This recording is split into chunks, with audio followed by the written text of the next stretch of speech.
Hello everyone, this is from Gp25. In this video, we're going to discuss about two search and sort algorithm, interpolation search and merge search. These two are very important algorithm in data structure algorithm. Let me introduce my team member first. We have five members. We have Thaw Zin Myo Aung. We have Khant Wai Lin. We have Zwe Thura Aung is me. We have Aung Thu Phyo. And the last one is Zwe Thura Aung. Let's start the video with interpolation search. Is an improved version of binary set for uniformly distributed data. Unlike binary set always split the array in half. Is estimate the probable position of the target value using linear interpolation.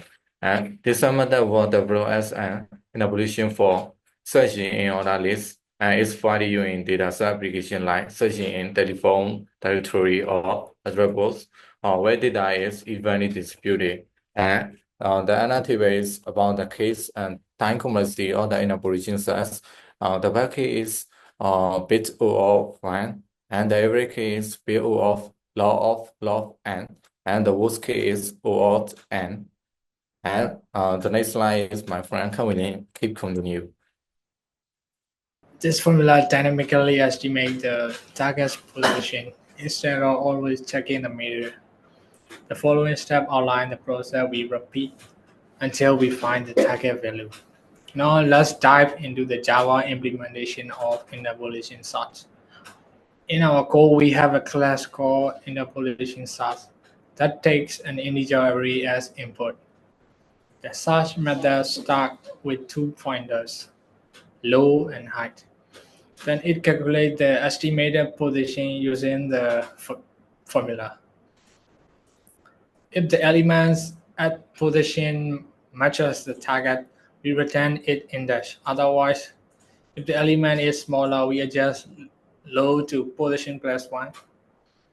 And if it is larger, we adjust high to position -1. This process continues until the element is formed or the search range becomes invalid.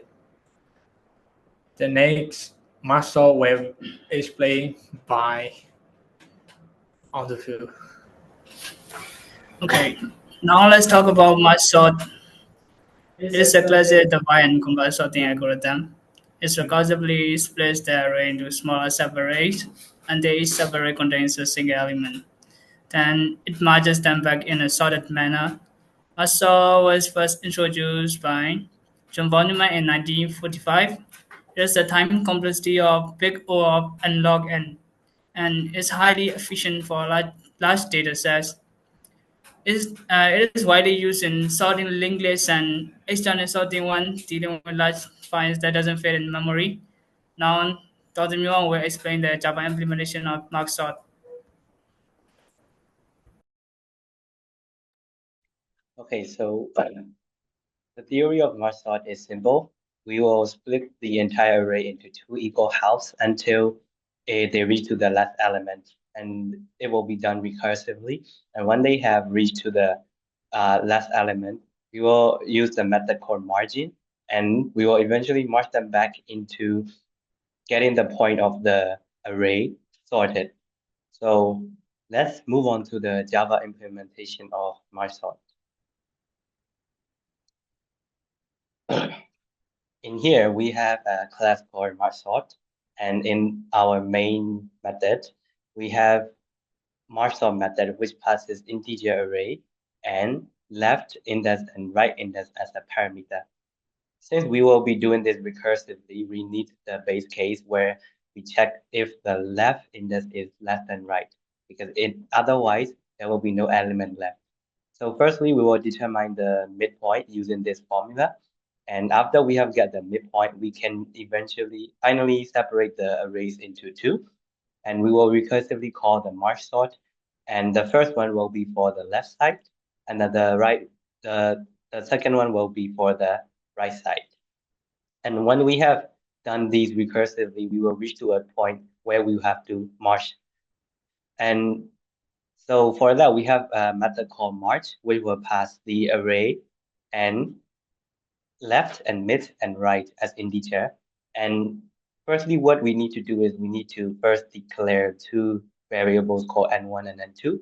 where N1 will be the number of elements in the left step array, and N2 will be for the right step arrays. And we need two empty array to create step arrays, and we will eventually copy these for the left side and copy another items from the right side. And this is where the margin actually begins. For that, we have three variable called I and integer I, j, and k, where I will be for the index of the left side array, and j will be for the right side, and the k will be the index of the actual array that we want. And first, we will have the case where I will be less than n1, which is the number of arrays for the left side, and j will be less than number of arrays for the right side. And if we compare item from left side and right side, if the item from left side is less than the right side, we will insert that into the original array, and then we will increment I by 1. Otherwise, we will just insert the item from the right side of the array into the actual array, and then we will implement j by 1. And after we have done all of these, we will need to increment the k by 1 so that we can increment the index of the actual array.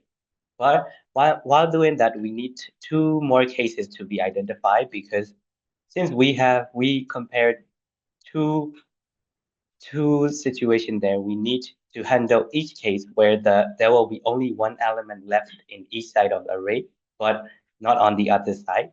So if there's only one element left in the left array, we will insert that into the actual array.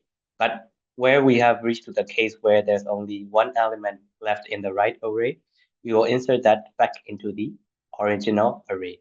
So if we have finally done that, we will eventually receive the sorted array in margin order. So this is all about merge sort. So we will continue to the next topic. In this video, we talk about interpolation sortation, merge sort, both are very popular algorithm in the world of data structure algorithm.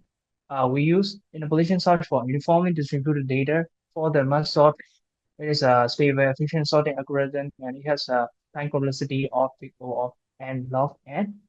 Both have really important real world application. I hope you guys enjoyed this video, and thank you for watching. Thank you.